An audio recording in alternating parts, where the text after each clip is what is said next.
everybody.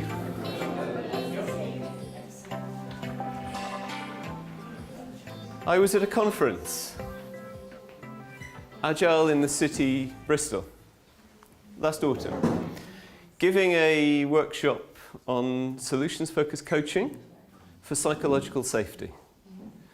Very important topic within the world of Agile, in the world of software development, after Google published some research that showed that psychological safety is far and away the most important factor that distinguishes low-performing teams and high-performing teams. The workshop went down extremely well. I was talking to someone afterwards, and he was really delighted by what had happened, really pleased with it. I loved your workshop, he said, but I have to tell my developers to stop focusing on solutions and focus on the problem instead. Because he's a really conscientious Scrum Master, Agile coach, and he knows how to get the best from his team. So what was going on? How come he loved solutions focus, but he spends so much of his energy stopping people focusing on solutions? He was incredibly puzzled. I was moderately puzzled. I've heard this before, so I sort of knew what was going on. That's puzzle number one to do with what this talk is about. Solutions focus doesn't mean focusing on solutions. That was a realization. It's such a relief, everybody, to hear Mark chortle and say, great. Because actually, I got some advice recently from another Mark, a guy called Mark Delgado, who runs a number of runs the organization that runs that conference I was just referring to. He said, put something controversial in every slide. I'm not sure I've managed that, but I think I may have got something controversial in the title here. So, who I am, most of you in the room kind of know this already. Hi everybody watching online, maybe this is more for you. So I have a tech background. I first started earning my living at the age of 15 at Southwest University's Regional Computer Centre in Bath. I went to Cambridge, did a degree in Maths and Computer Science. I've been employed by HP and BT. All this was while I was a teenager. I've got a life since, yeah? I've consulted for all these people. Part of that process of getting a life involved me becoming solutions focused. So grateful to Mark and Jenny coming to my flat in Bristol in 1992 to the NLP practice group and introducing solutions focus. Sort of slipping it into the NLP world and tempting a number of us out into a really good place. And along the way, I've worked with lots of big clients. Yeah? Quick biog. So recently, so this is all in the last 18 months, I've led workshops in the fantastic Agile community. So much resonance with this solutions-focused community. I really felt immediately at home there. So, you know, I submitted, I think, I went to one conference paying. Ever since, I've been going, because I've submitted workshops, they've loved to have solutions-focused workshops there. All of these different places. Different meetups as well. Just starting to get a flow of corporate clients, training, coaching, especially coaching with leaders in these organizations. And it's going down well. Yeah? Awesome workshop. Highlight of the conference for me. Best meetups I've ever been to. A couple of months later, my confidence and self-esteem have never been higher. So, Jenny was asking earlier, does it work? Yeah. I think we all know that. And I'm finding, yes, it does work within the Agile software community. And surprising to us, it's really good to get that evidence. See it's clicking. And yet, there's this puzzle, the puzzle I mentioned. Another example, and this one kind of hurt a bit more, submitting to Lean Agile Scotland, which a lot of people say is like the premier Agile conference in the UK. and got pushed back because a solutions-focused approach feels at odds with a community of needs. The language solutions focus isn't quite resonating there. The first thing I saw on Twitter when I got off the plane arriving at this conference was this: solutions first and implementation focused is last century's way, and it's the way of pain. So when we use just those words, solutions focused, in this community, this is what they're hearing. Solution first, implementation focused. So starting to explore, what is the client's language? What are people in the world of software development hearing when we use the word solutions focus? In fact, it's not just software development, it's product design. So this is the clearest way I've had of understanding that puzzle. They talk about the problem space and the solution space. The problem space is basically, I would call it the customer space, yeah? It's the customer problem, need, or benefit that the product should address. The solution space is the product, yeah? So here we've got an example that the problem space is, hey, I'm in space. Sorry, this word space is being overloaded here, you get the idea. I'm on a spaceship and I need to write. There are different ways you can solve that problem. Famously, NASA invested $1 million creating the space pen, and the Russians used a pencil. The really interesting thing about this from the point of view of this talk is that the benefit for the customer is in the problem space in this world. Yeah? So I've entered a world in which problem means what's wanted. But of course we live in a world where what's wanted we call the solution. And we've been talking about it for years of how confusing that is, even within our community. So here's another version of this thing. I was on a Slack channel with a very enthusiastic new participant in the world of solutions focus, also an Agilist. And he was kind of almost evangelizing about solutions focus, saying, remember, solutions are not goals. Now, I'm absolutely with him that it's not goals, but this was my question. What do you mean by solutions?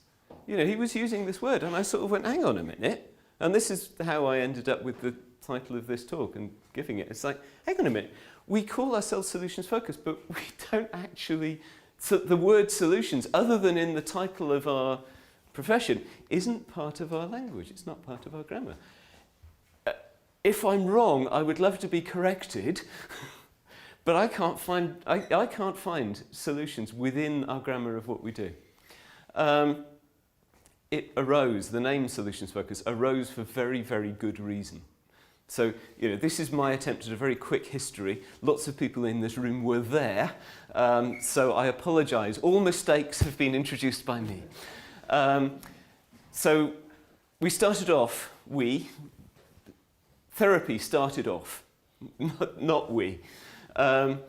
Brief therapy arose. People like John Weekland, Jay Haley, Paul Václavic, MRI. Brief therapy came along, was a big step forward from therapy. Solution-focused brief therapy came along, Steve and Insu. Yeah? Then we get solutions-focused brief, lots of stuff. Yeah, that's the space we're inhabiting here, especially the coaching change, OD facilitation, add your own profession. So these words made sense when the word therapy was here. Perhaps they make slightly less sense in this context. So I'm not going to go down the route of we need to change the name because, as Jenny was just saying, there is a brand. The brand exists. But let's at least ask the question, if solutions focus doesn't mean focusing on solutions, what do we focus on? I'll tell you a story. This is Niklas, you are my favourite client, and I hope you're watching this video. Niklas is the chief exec of an organisation called High Five. It's a boutique IT consultancy based in the north of Sweden, a lovely place called Umeå. on the Baltic Sea.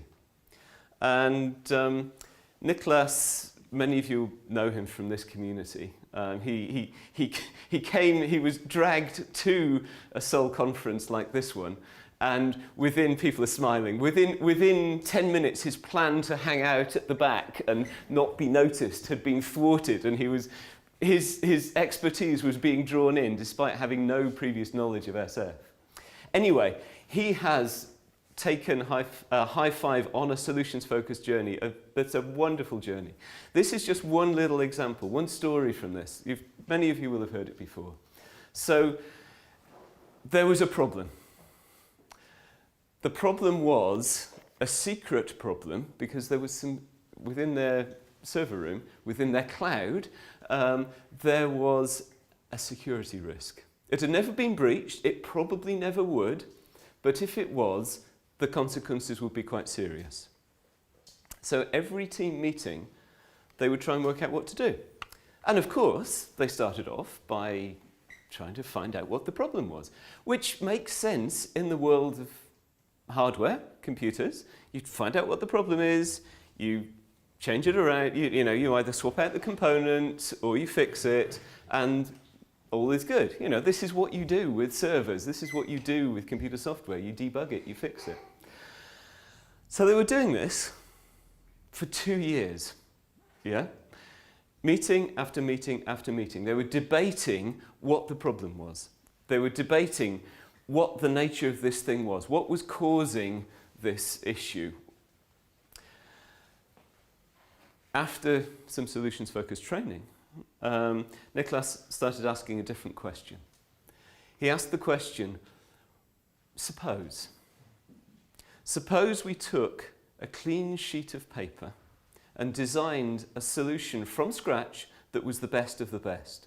So he jumped over the problem with a suppose question into, use your own language, the desired future, the future perfect, the preferred future, whatever it was. So remember, they'd been here banging their heads against this thing for 2 years. He asked this one question. Within 5 minutes, they had agreed on what this would look like. Yeah? So as one of my other favourite clients puts it, people tend to diverge around what's wrong, but converge around what's wanted. Not as a rule, but as a tendency. So then, let's continue with the story. So there was agreement about what was wanted.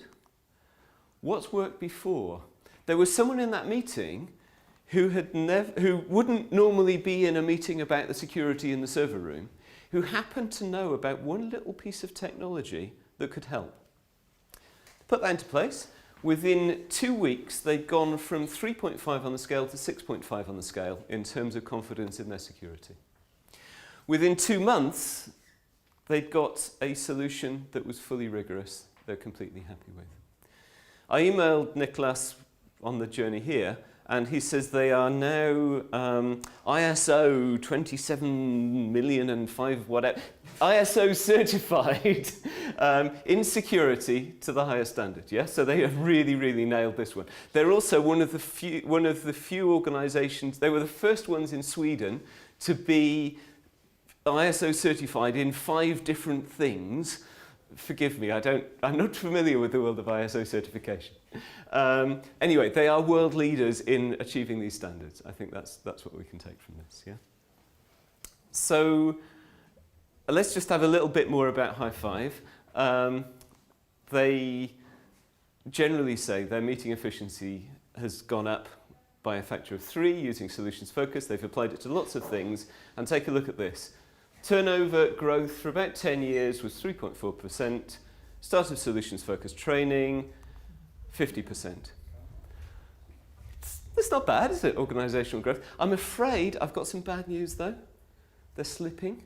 In the last year, their organisational growth has only been 33%. So, solutions-focused doesn't mean focusing on solutions. What do we focus on? Not the problem, you know that. So we focus on these things. We focus on the outcome, what's wanted. We focus on resources. What's there? What's there which could contribute to progress? We focus on action. We focus on what could help that progress to continue. Fortunately, these letters are pronounceable. If you want to remember them, there's an acronym, ORA. Aura. Trips off the tongue, doesn't it? I could stop there, but I thought, well, actually, let's just do a quick check. So this was inspired by Paul and Mark's Oscar model.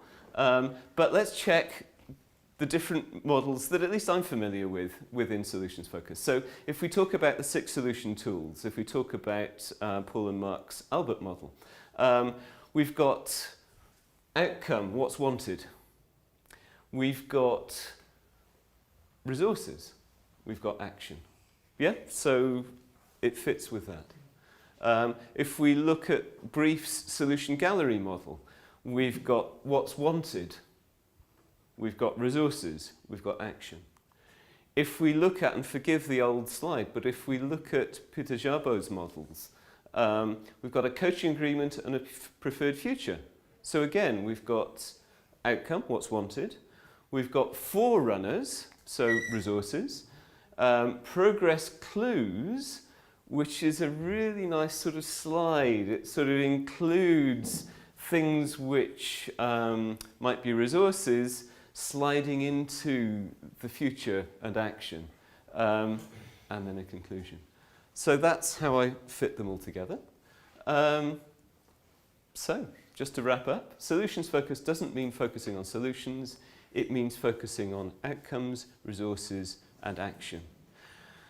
I will just say, though, that this talk has been very thoroughly using Occam's razor, perhaps too thoroughly, because there are, of course, lots of other perspectives on how we might look at how we do solutions focus. So I hope this has been controversial enough to stimulate lots of other thinking, not to be reductionist to this, but to think of this as a container, a framework to stimulate more thinking. What fits within this and what doesn't? Thank you.